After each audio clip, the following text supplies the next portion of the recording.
So she is just a Birmingham lover and a craft beer enthusiast, and she's just got an energy that is contagious. So thank you for being here, and welcome.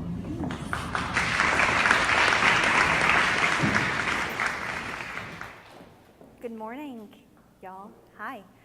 So the really sad thing about being the speaker is that I had to put down my coffee, so I hope you will bear with me because priorities, okay? But speaking of priorities, I'm going to attempt a little bit of a juggling act and start with something maybe a little bit unorthodox. I'm going to read you a story. So this is The Fantastic Flying Books of Mr. Morris Lesmore by William Joyce.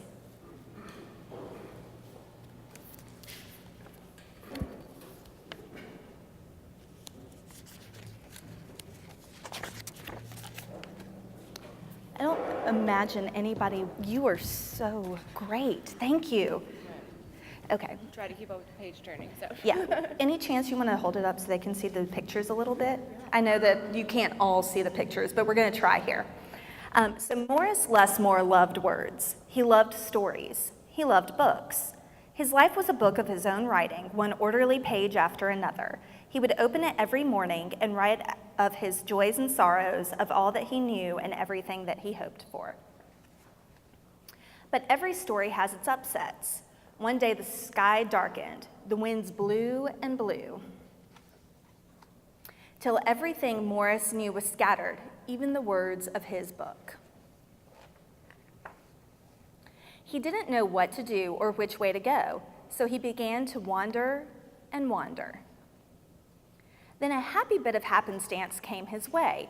Rather than looking down, as had become his habit, Morris Lesmore looked up.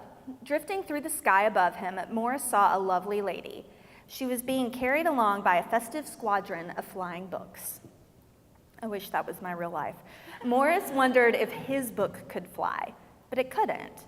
It would only fall to the ground with a depressing thud. The flying lady knew Morris simply needed a good story, so she sent him her favorite. The book was an amiable fellow and urged Morris to follow him. The book led him to an extraordinary building where many books apparently nested. Morris slowly walked inside and discovered the most mysterious and inviting room he had ever seen. It was filled with the fluttering of countless pages, and Morris could hear the faint chatter of 1,000 different stories, as if each book was whispering an invitation to adventure. Then his new friend flew up to him and landed on his arm. It held itself open, as if hoping to be read. The room rustled to life, and so Morris's life among the books began. Morris tried to keep the books in some sort of order, but they always mixed themselves up. The tragedies needed cheering up and would visit with the comedies. The encyclopedias, weary of facts, would relax with the comic books and fictions. All in all, it was an agreeable jumble. Morris found great satisfaction in caring for the books, gently fixing those with fragile bindings and unfolding the dog-eared pages of others. Sometimes Morris would become lost in a book and scarcely emerge for days. I love that illustration. Morris liked to share the books with others. Sometimes it was a favorite that everyone loved, and other times he found a lonely little volume whose tale was seldom told. Everyone's story matters, said Morris, and all the books agreed. At night, after all the stories that needed telling had been told and everyone had settled down to their proper places on the shelves, the great big dictionary would get in the last word. Zzz. It was then that Morris Lesmore would once again write in his own book. He wrote of his joys and sorrows, of all that he knew and everything that he hoped for. The days passed. So did the months. And then years and years. And Morris Lesmore became stooped and crinkly. But the books never changed. Their stories stayed the same. Now his old friends took care of him the way he had once cared for them, and they read themselves to him each night. Then one day he filled the last page in his book. He looked up and said with a bittersweet sigh, "I guess it's time for me to move on." The books were sorry, but they understood. Morris put on his hat and took his cane. As he went to the door, he turned and smiled, then waved goodbye. "I'll carry you all in here," he said, and pointed to his heart. The books waved their pages, and Morris Lesmore flew away. And as he flew, he changed back to the way he'd been that long ago day when they'd all first met. The books were quiet for a while. Then they noticed that Morris Lesmore had left something behind. "It's his book," said his oldest friend. Inside was Morris's story, all of his joys and sorrows, all that he knew and everything that he hoped for. Then the books heard a small, expectant sound. There in the doorway was a little girl. She looked around with wonder. Then something fantastic happened. Morris Lesmore's book flew up to her and opened its pages. The girl began to read, and so our story ends as it began, with the opening of a book. So, hey, thanks, guys. That's a little bit of a mean trick I've played on myself because actually I hate reading out loud almost as much as anything. But earlier this week, I was at Avondale Elementary School and reading to a 4th grade class, and that happened to be the book that I picked up this week. And as I read, I thought, wait a second, isn't that the perfect way to start my talk on Thursday? Because it emphasizes the power of story. In Morris Lesmore's case, that was about books, and in my case, that is often also about books. But regardless of who you are or what you do, we all have a story. And as creative professionals, we're often seeking to tell that story. For me, my creative life began really before I remember. I cannot recall a time when I did not want to grow up to be an author. I started reading at age 4, read myself to sleep virtually every night since then. That's been 30 years since. And that's always been a part of what I wanted to do. But it did not click with me how powerful telling stories could be for other people until I was in my first job. That was at the Tuscaloosa News in 2005. A lot of journalists get into journalism because they want to change the world, because they have a mission, and that was not me. My mission was to have fun for me. And that's valuable also. But during my first month at the Tuscaloosa News, I was assigned to write the story of a family that had undergone an extraordinary amount of tragedy. To make it short, this little girl, Cassidy, was in the hospital with a brain tumor. It was pretty severe. She was at Children's of Alabama here in Birmingham, and her parents were spending so much time here that they had taken an apartment in Birmingham. Well, Cassidy's grandparents picked up her little brother and they went up to Tennessee to visit family one weekend. On the way back, her grandfather, who was driving the car, had a heart attack. They ran off the road, struck a tree. He died on impact. Her grandmother ended up in intensive care, and because of where the wreck occurred, that meant she was in the ICU in Huntsville. Her little brother was fine. So suddenly this family was getting up in the morning, spending time with their small child in Birmingham, then driving up to Huntsville for the visiting hours there, and then driving back to Birmingham to wrap up the day with their daughter and go to bed. I was really excited that I made it through this day of reporting without crying. It was tough, but it was a moving story. And it became even more so a few days later when I picked up the paper. It was a Saturday, I wasn't working, but just kind of having my leisurely reading with my coffee, always the coffee, a very important part of my story. And I saw a photograph of a little girl with a lemonade stand and read the caption underneath that photo. This little girl was Cassidy's age, had seen Cassidy's picture in the paper several days earlier, and said, "Mom, why is that little girl in the paper?" She recognized that it was somebody her age and wanted to know what was going on with that. That was unusual to this child. When she heard Cassidy's story, she said, "Well, How about the lemonade stand today? We give all that money to Cassidy's family. That little girl raised more than $1,000 that day with her lemonade stand. And when I read all of this, that was the first time I realized just how powerful story could be, how a seemingly ordinary story could really affect lives.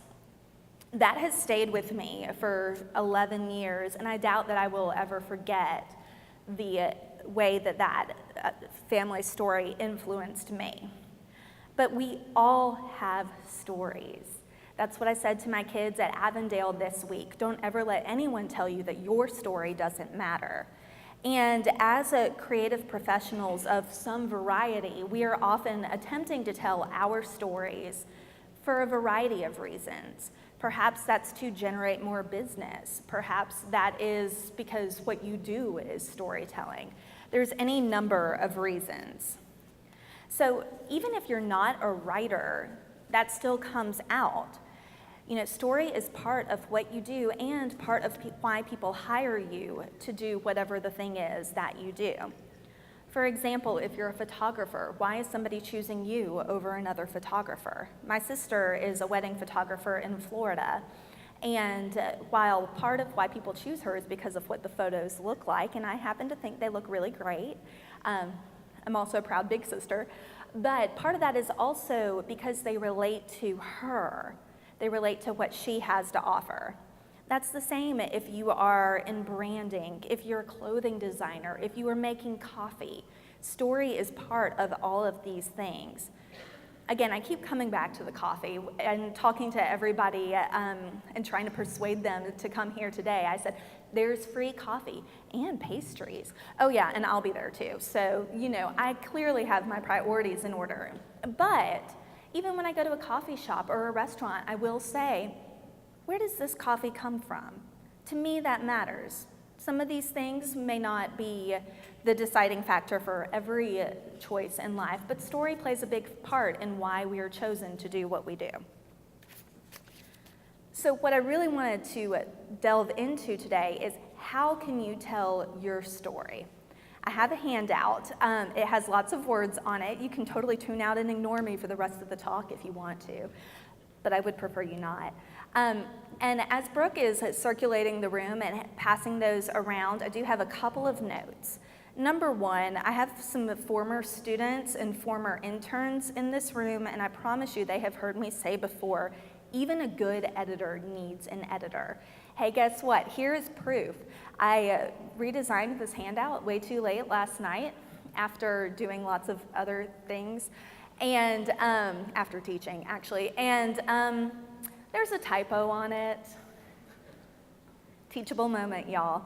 Everybody needs an editor. I happen to be a good one, and I saw it as soon as I got home and was embarrassed with myself.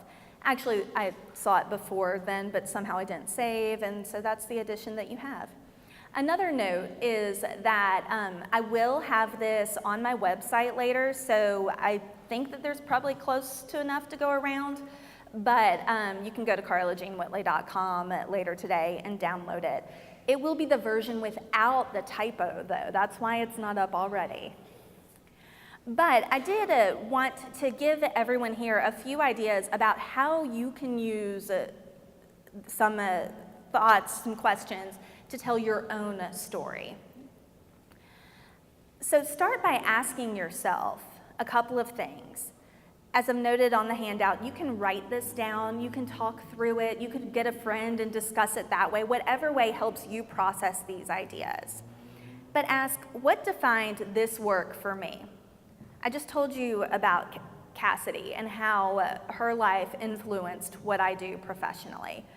And there have been many stories since then that are also crucial to my understanding of why my work matters. So think through why does what you do matter? How can you translate that for others? And then ask, what do I want to be known for? I work in a business where we produce an extraordinary amount of content. And I do not put every single thing that I've written ever up on my website, although don't worry, I do have copies of virtually everything I've ever written, certainly everything dating back to 1999. But I don't want to be known for all of those things. I have to tell myself sometimes, you know what, this piece is not going to win me a Pulitzer, and that's okay. So far, no pieces won me a Pulitzer, but I'll keep trying. But I do, when I'm trying to present myself to the world as a writer, I think, what are the pieces that I am proudest of that indicate what it is that I want to do going forward? And those are the pieces that I highlight. Those are the things that I talk about in groups like this. Those are the ways that I want to be known as a professional. And then, what do I want the reader to take away? So, in some cases, it may be that I want you to know that I'm really passionate about culture and community, and I want to tell those stories. That's a big part of my story. But, there is something of a call to action here. So those are really basic questions to get you started in figuring out, how do I tell this? And from there, I recommend that you start the actual telling process. So on that handout, you have several examples of ways that I tell my story. I'm not going to claim to be perfect at any of this, but I do think that having examples can really help us think through this process. I recommend starting by writing, if you have a website or something akin to a website, write the long version of your story. If it's going on your website's About page, that's going to be the audience that is the most interested. They're going to stay with you for the longest period of time, and they will hang on to every word in a longer piece. I recommend stopping around 500 words, but this is really the place where you can let it out. But you should still make every word count. Don't tell me that you're an award-winning writer. Everybody I know claims to be an award-winning writer, and that's probably true. Now, the award could be from their 5th grade class. Still award-winning, right? Instead of just using that phrase, tell me, show me what that means. What have you won? What have you done? And importantly, how is that going to translate to a potential client or a potential employer? Do you care that I was part of a team that helped redesign Birmingham magazine and we won a national award for that? Maybe you do, maybe you don't. But those are the sorts of questions that I need to assess in telling that story. Now, the funny thing about this is that in preparing for this talk, I realized, man, I need to update the About page of my website. And so yesterday I kind of cheated and updated it a little bit because what I had on there was super out of date. But what you have in front of you is instead my yoga bio, because that one's a lot better than what I have on my website about writing. So, I'm learning in this process as well. And but then from there, not everybody wants to know the long version of your story. So Brooke introduced me with some, I think, good basic things about what it is that I do and why I'm here. That comes from a shorter version that I use for more promotional kinds of things like this. And when you've written out the long version of your story, it's a lot easier to cut it down and say, oh wait, that's the most important thing for the person who just wants to know, why did they give you the microphone? I recommend cutting that to about 5 or 6 sentences, focusing on the very most important parts. So that might be more, here is what I've accomplished. I wrote these books. This is my full-time job. That sort of thing. This is what I want you to take away from this talk. I have a pretty standard bio that I use for that type of thing, and it's actually shockingly useful. I have had more occasions to send that out than I ever would have expected, but that's really useful for things like giving to Brooke to introduce me, for putting in a program if I'm speaking at a college, that type of thing. Or I mentioned yoga. I am also a yoga teacher. I've got a shorter version of that is on the yoga studio's website. You don't want to know every single thing about why I started practicing yoga, but you want to know enough to know if you want to come to my class, right? From there, let's take it even shorter. There are so many opportunities these days to tell your story. LinkedIn is another example. That has a 2,000 character limit for your summary.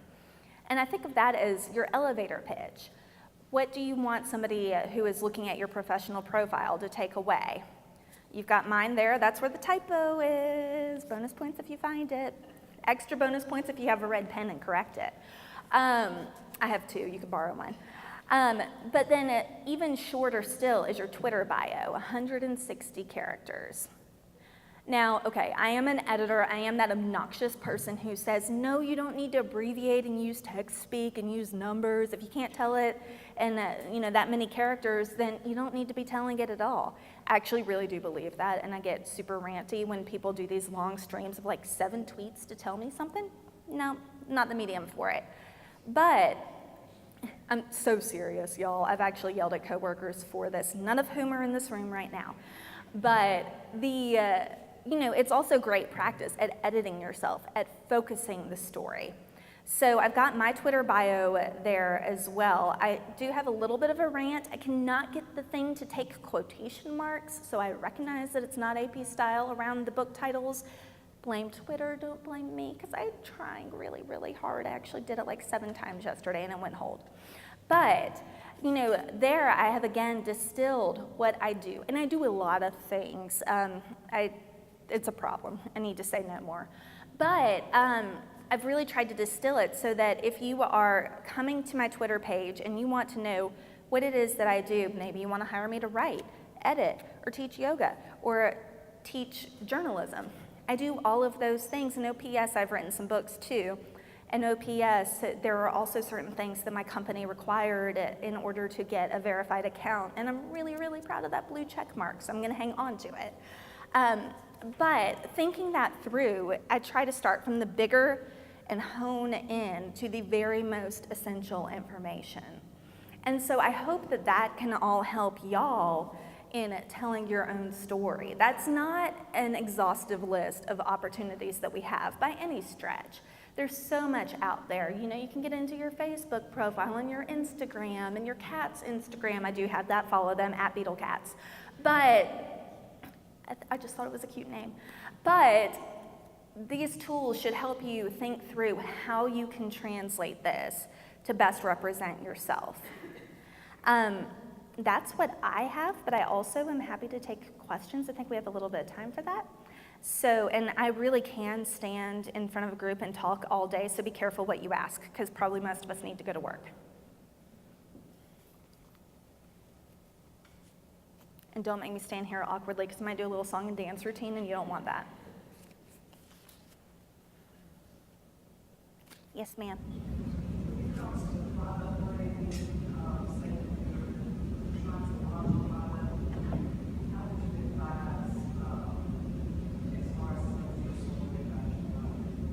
So the question was about product branding and telling your story and launching a product. I think all of the same principles apply, but instead you're focusing more on the product itself. Now, I think who you are is still likely a part of that.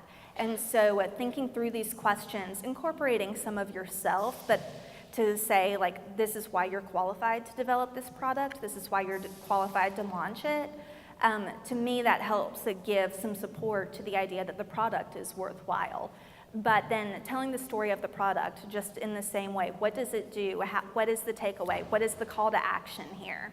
I think all applies as well. And how the format that you use to tell that story may vary. It could be a web presence. It could be, a product may or may not have a Twitter page, but the same principles I would take into consideration. Yes, sir.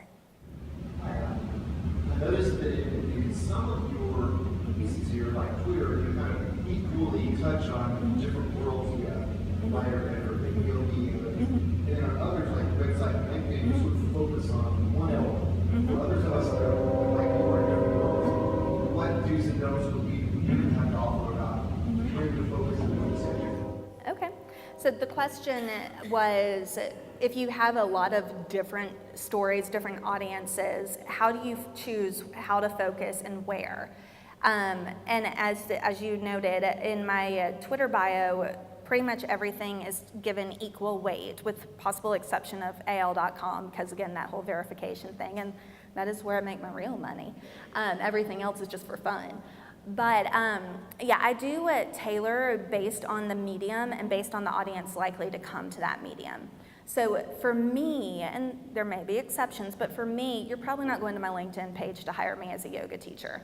I do mention on my LinkedIn page that I am a yoga teacher, but that's not the emphasis. The emphasis is writing, because that is A, the audience that I'm reaching through that particular medium, but also B, that's my real thing. I love yoga, I love yoga, but my career is in writing. However, I am also frequently doing yoga related stuff, and so I do have that bio, and I switch out which piece of the story I'm using depending on the audience. On my website, I have my about page, and then I have my yoga about page, and I've prioritized them because the writing is more important to me. You'll notice in that little program bio, there is a quick mention of yoga and my favorite yoga pose, which, yeah, I'm not going to do it right now, June, only because I can't do crow and hold the microphone. But, so I do like to inject a little personality into everything that I do. My resume does include mention of yoga and of beer, because to me, not every employer or client may agree, but to me, you're a whole person. I want to know a little bit about you if you've got space to incorporate that into your story. I once had an intern who mentioned on his resume that he rode a unicycle. I bring that example up all the time because I thought it was hilarious and because it wasn't the main thing. It was a little note at the bottom, but I was like, huh, you're a character, aren't you? And that stood out. Yes. Just tagging on to that, I mean, you said in your talk that you were passionate about community and culture. I mean, if you kind of establish what your why is behind everything you do, then that might apply to all the different things. Yes, yeah. You know. So Brooke's note was that if you establish the why behind what you do, that could apply to all different things. So that could apply to why I teach yoga. There is a community aspect of that, and I'm real into this whole community thing. So that can really be a thread that runs through the various things that you do. Hey, Matt. Hey, can you talk about maybe some examples of companies that you're excited about or brands? Even if that's a person who's done a good job of what you're talking about, just talk that through, especially local ones maybe. Okay. So Matt asked for some examples of people or brands that are good at these things that I'm talking about. Gina, can I pick on you? I'm totally putting you on the spot and making you nervous. So that's my friend Gina over there, and I think she's a great example of telling her story, and that shows up on all platforms. On her website, her bio has a lot of personality, and if you've ever met Gina, then you know that that's an accurate reflection of who she is. Her Instagram is so beautiful, and every photo has a story behind it. It has a thought process. She also writes out a story about, you know, this is what is going through my head, this is what I'm looking at, that sort of thing. And I think that that relates to her daily work as well. She works for Shipped as a content something, developer, manager, creative type. And you know, she and I talked a lot before she took this job about how did that fit into the things that she wanted to do in life. Did she care about this company? The answer ended up being yes. And how could those stories be a part of a business? You know, sometimes we look at commerce almost like a dirty thing. It's not our art. But there's a lot going on there that she's gotten really excited about and has been able to write about, to photograph, and so on. She's also been in radio. So it's a multimedia storytelling. And I think that that's one example, but there are so many. I mean, gosh, I'm not gonna just sit here and pick on y'all because I could, because I know a lot of you and I know what you're doing. But I think that's an interesting way that she's been able to both brand herself personally and take that into her professional life as well. I mean, I know I'm coming on hard about the coffee, but I really do read, like, where does the coffee come from and what's their relationship with the grower? And that shows up a lot in the third wave coffee movement, which is, Revelator's a great example of. Same thing with beer. Cahaba is so named in large part because of their love for the outdoors. And that shows up in their branding, that shows up in the name itself. But every one of the local breweries has a story, and they've told that in different ways. The Avondale guys are really passionate about bringing people together to do stuff. That's why they've got so much space, and they've really had such a hands-on impact on what's going on in that neighborhood.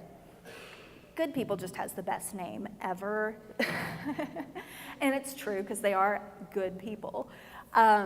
And then at Trim Tab, they talk a lot about changing the flow, changing the direction, and inspiring people. And that shows up in the way that they treat their space as well. With the art on the walls, for example, they're really trying to provide an opportunity for artists to represent themselves. They don't charge gallery fees, things like that. So, and I did write a book about beer, so I feel pretty strongly about that too. But I think that those are identities that kind of go even beyond the product, to say, like, this is who we are, this is what we do, this is why we want you here. Because it's more than just the thing in the glass, it's about the experience. I sometimes struggle with knowing how much story to put out there, and when, like, in the not wanting to be talking about, like, myself all the time, or is there any way to, like, find balance, or to know how much story is too much, too much story, how to edit yourself but be appropriate about it, you know what I mean? You don't want to just gush on and on about yourself. So Brooke is asking about balance, and oh my gosh, I feel like we could talk for days and days about that. And this actually kind of ties back to your question, Matt. I think Javasia Harris Bowser, who's the founder of C. Jane Wright, she has been actually writing about that a fair bit lately. And I definitely recommend that you Google her, go read it was 2 or 3 days ago, she wrote a really great blog entry about exactly this. And that is a challenge because on the one hand, like, hey, hire me, I do want your money. On the other hand, we don't want to feel like, we're being used, we're just being sold to all the time. Part of that is personal comfort, I think. And I would really love to go sit in a hole and hide half the time with my books, and that's kind of a mean trick that the world plays on the authors. We have to go out and meet people and sign them, and we're usually, not always, we're usually pretty awkward people who'd rather sit at home alone with our cats and be quiet and write. Not speaking from personal experience or anything. But then again, lucky me, people want to hear about what I do. Okay, so I can do that. It is a really tough line to walk. And I definitely have friends who I think fall too far to the self-promotional side for me. But then other people love it. They are attracted to, I'm thinking of one person particularly who does not live in the city. But people go to that person because of that branding, because it is through everything. It is through every Facebook post. I am my own brand. To me, that's a turnoff, but you'll find your audience, I think. I'm a big fan of just being who you are.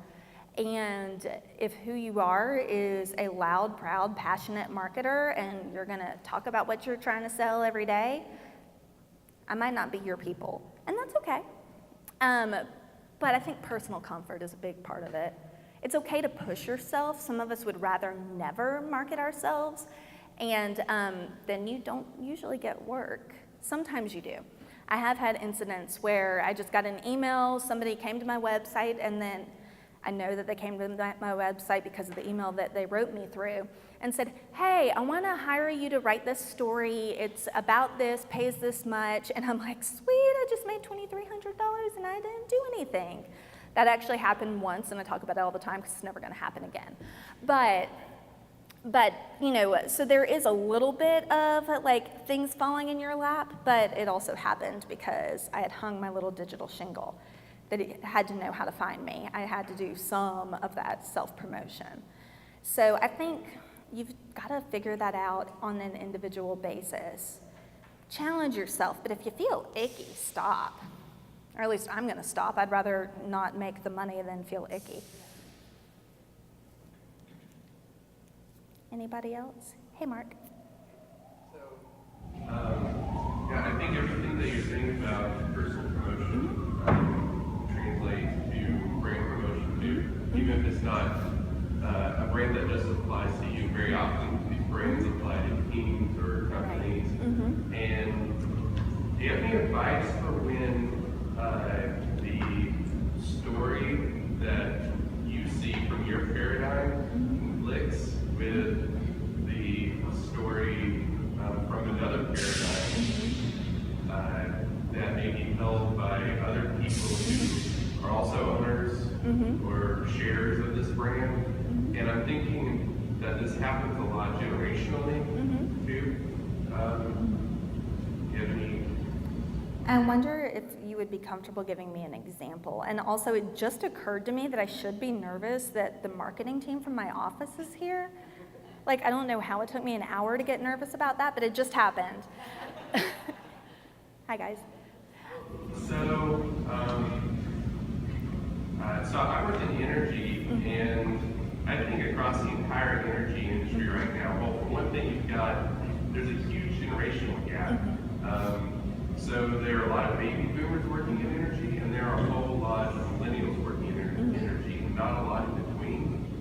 And so baby boomers and millennials have really different paradigms and really different historical experiences.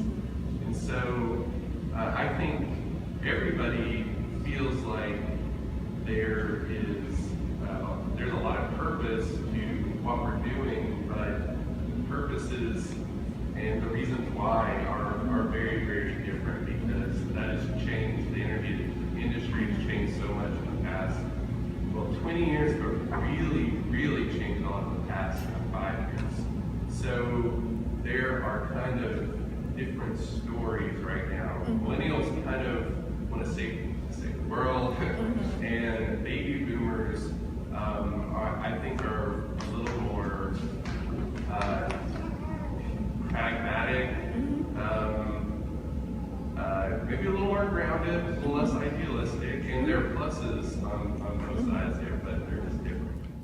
Okay, so quick recap, because I know we're all kind of spread out. So Mark is asking about how do you deal with sort of a dichotomy when people see the story different ways? He works in energy, and typically baby boomers approach this with one perspective and millennials another. And gosh, I feel like we should go have a beer and talk about that more, because that's just really fun and interesting. But I think that to a certain extent, that may also come back to what we were talking about with knowing your audience. So you may not tell the full story every time. This is something that I struggle with both in my journalism classes and my yoga classes. I've got you for 1 hour or 3 hours in the case of my poor journalism kids, and I can't tell you everything I know in that moment. So I try to hone in on what is the most important information, what is the most relevant to this particular conversation. With regard to energy, that may shift depending on the specific conversation. So if you were addressing like a one-to-one audience, what you tell me might be different. The purpose of it might be different. That kind of circles back to the call to action that we were talking about. What is your goal in this conversation, in this story? But if you were writing the web copy for your employer, then you're reaching a much broader audience. A much, much broader audience. And so the way that you tell the story could shift depending on that.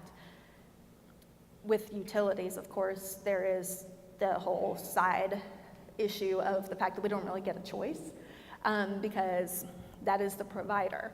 But you still, you want good customer relations, right? And so addressing the story to that individual purpose, I think, makes a big difference. It also means that you might come at it from a lot of different angles at different times and different places. I really do want to talk about that more, though. I think so. And I want more coffee, so There's some left. I hope so. Thank you. Thank you, Carla G. Let's go.